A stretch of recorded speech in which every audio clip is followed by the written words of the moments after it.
The dust is rising again along the Ethiopia-Eritrea border, not from the wind, but from the heavy movement of men and machines. The air is thick with tension, and the land itself seems to brace for what's coming. Military convoys snake along the roads, their engines rumbling like distant thunder. Thousands of boots pound the earth, each step echoing the anxiety of a nation on edge. As of February 21, 2026, 65% of Ethiopia's federal army is massed in the north, a mobilization not seen in years. The sheer scale of this buildup is staggering, signaling a seriousness that cannot be ignored. This is no border skirmish. It's a calculated, high-stakes maneuver. Every movement is deliberate, every order weighed with the gravity of history. The memories of the 1998-2000 border war, with its trenches and devastating losses, haunt both nations. Those scars run deep, shaping the fears and ambitions of a new generation. That war left a legacy of bitterness and mistrust that never truly faded. Families were torn apart, villages emptied, and hope was buried beneath the rubble of conflict. Now the drums of war are beating again, louder and more deliberate. The rhythm is familiar, but the stakes feel even higher. Mechanized divisions, long-range artillery, and even recalled veterans are being sent north.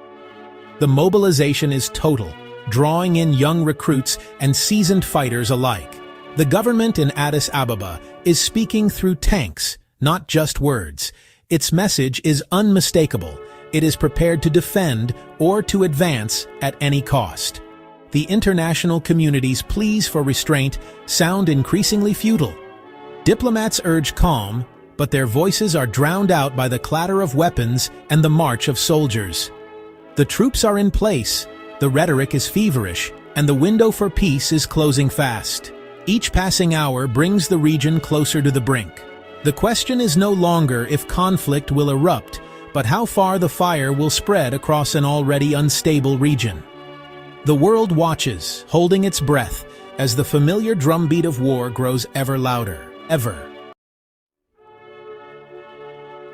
The spark wasn't a gunshot, but a letter, an official document that would ignite a crisis. In the quiet corridors of power, words can be as explosive as bullets, and this letter was no exception. On February 7, 2026, Ethiopia's foreign minister delivered an ultimatum to Eritrea. The message was clear and uncompromising, signaling a dramatic escalation in tensions that had simmered for years.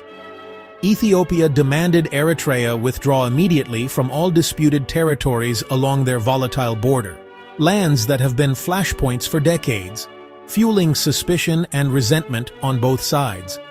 The ultimatum also accused Eritrea of supporting armed insurgents and militias operating inside Ethiopia, destabilizing regions already plagued by unrest and violence.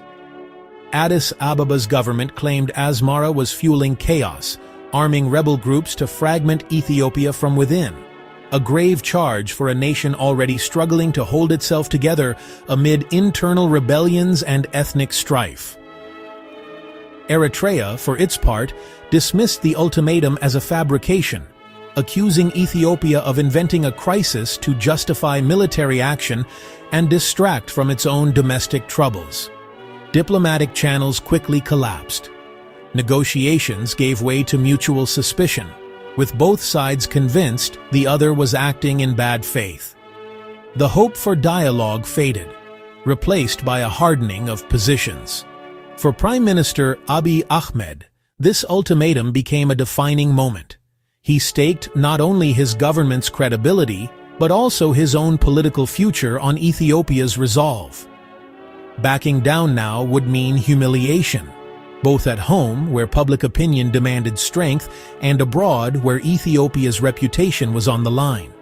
The line in the sand was drawn with the full weight of state authority, a signal to friend and foe alike that Ethiopia would not retreat.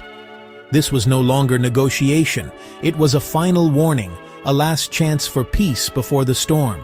The era of frozen peace, an uneasy calm that had lasted years, was now shattered, replaced by a chilling uncertainty. With armies mobilizing and rhetoric hardening, war now looms as the only language left between these two nations. Not long ago, Ethiopia and Eritrea were allies, fighting side by side in the Tigray War. Their alliance was a marriage of convenience, united against a common enemy. But cracks appeared when Abiy Ahmed began publicly accusing Eritrean troops of atrocities, allegations long reported by human rights groups. By acknowledging these crimes now, Abiy distances himself from the brutality and redirects anger toward Eritrea. Internationally, Ethiopia recasts itself as a victim, not a collaborator. Meanwhile, Tigray's new leadership seeks rapprochement with Eritrea, reshaping alliances. The alliance was always fragile, built on divergent goals. With the common enemy gone, old grievances have resurfaced. Former comrades now stand as bitter rivals, each preparing for conflict. At the heart of this crisis is Ethiopia's obsession with sea access. Prime Minister Abiy Ahmed frames landlocked status as an existential threat to a nation of 130 million. The loss of coastline after Eritrea's independence in 1993 remains a national trauma. Ethiopia relies on Djibouti's port, paying steep fees and enduring dependency. Abiy argues that a growing economy cannot be hostage to neighbors' goodwill. The economic case is clear. Ethiopia's booming trade needs more than a single port corridor. Sovereign sea access would unlock growth and strategic security. The failed 2024 Somaliland naval base deal signaled Abiy's intentions. With that door closed, his gaze returned north, to the coast that was once Ethiopia's. The current military buildup is the culmination of this years-long quest, now pursued by force. Ethiopia's dream of sea access centers on one place, the Port of Assab. For generations, this port has represented hope, ambition, and the promise of prosperity for a landlocked nation. Its location on the Red Sea once made Ethiopia a key player in regional trade, connecting it to the world's busiest shipping lanes. Once Ethiopia's main port, Assab is now a symbol of lost pride and economic potential.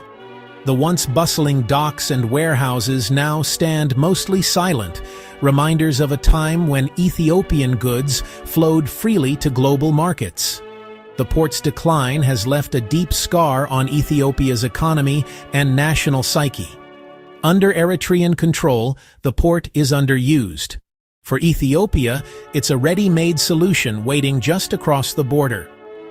The tension between the two countries has kept Assab in limbo, its potential locked away by politics and history. Assab's strategic value is immense. Connected by road to Ethiopia's industrial heartland, it could once again become a vital artery for trade and development. The infrastructure is already in place, making it a tantalizing prospect for Ethiopian planners and businesses. Seizing it would reduce reliance on Djibouti and transform Ethiopia's trade. With direct access to the sea, Ethiopia could lower transport costs, boost exports, and attract foreign investment, reshaping its economic future. But Assab sits near the Bab-el-Mandeb Strait, a choke point for global commerce and oil. Every day, millions of barrels of oil and countless goods pass through these narrow waters, making the region one of the most strategically sensitive in the world. A war over Assab would threaten global shipping and trigger an international crisis. Disruption here could send shockwaves through global supply chains, affecting everything from energy prices to food security. The UAE has used Assab as a military base, and other powers have interests here. The port's location has made it a magnet for foreign militaries, each seeking to secure their own interests in this volatile region. Any move on Assab risks drawing in regional and global players: Turkey, UAE, Russia. Their involvement could escalate a local dispute into a much larger confrontation, with unpredictable consequences. The fight for Assab is about more than Ethiopia's future. It's about global trade and power. Whoever controls Assab holds a key to the Red Sea, and by extension, to the flow of goods and energy between continents. The stakes are enormous, and the world is watching. Every development here is closely monitored by governments, businesses, and media across the globe. This port could ignite a conflict far beyond the Horn of Africa, shaping the destiny of nations and the future of international trade. An Ethiopian invasion of Eritrea would ignite a regional firestorm. The conflict could merge with Sudan's civil war, creating a vast, interconnected war zone. Ethiopia reportedly supports Sudan's rapid support forces, while Eritrea would likely back Sudan's official army. The result, a proxy war stretching from the Red Sea to the Sahel, displacing millions. External actors, Turkey, UAE, Russia, have deep stakes and could escalate the conflict. Their military support and investments raise the stakes and deadliness. The US and Europe, already stretched thin, would face another crisis threatening global trade. A local war could quickly become a global flashpoint, with the Horn of Africa paying the price. By massing his army in the north, Abiy Ahmed risks leaving Ethiopia's heartland exposed.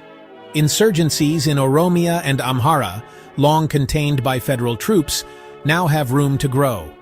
The Fano militia in Amhara and the Oromo Liberation Army could seize this moment to expand. The government is betting that the external threat outweighs the risk of internal collapse. This could unite the country against a common enemy, or fatally weaken the state. If the war in the north falters, or if insurgencies explode, Abiy's government could face collapse from all sides. The gamble is immense, and the consequences could be catastrophic.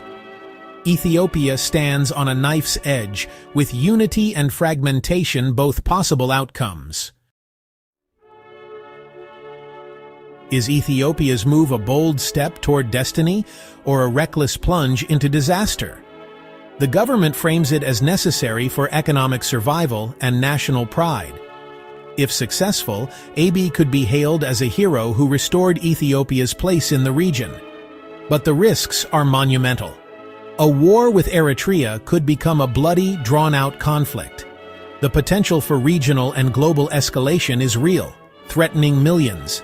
Economic gains could be erased by the costs of war and instability. With the army poised on the border, the next move is Ethiopia's.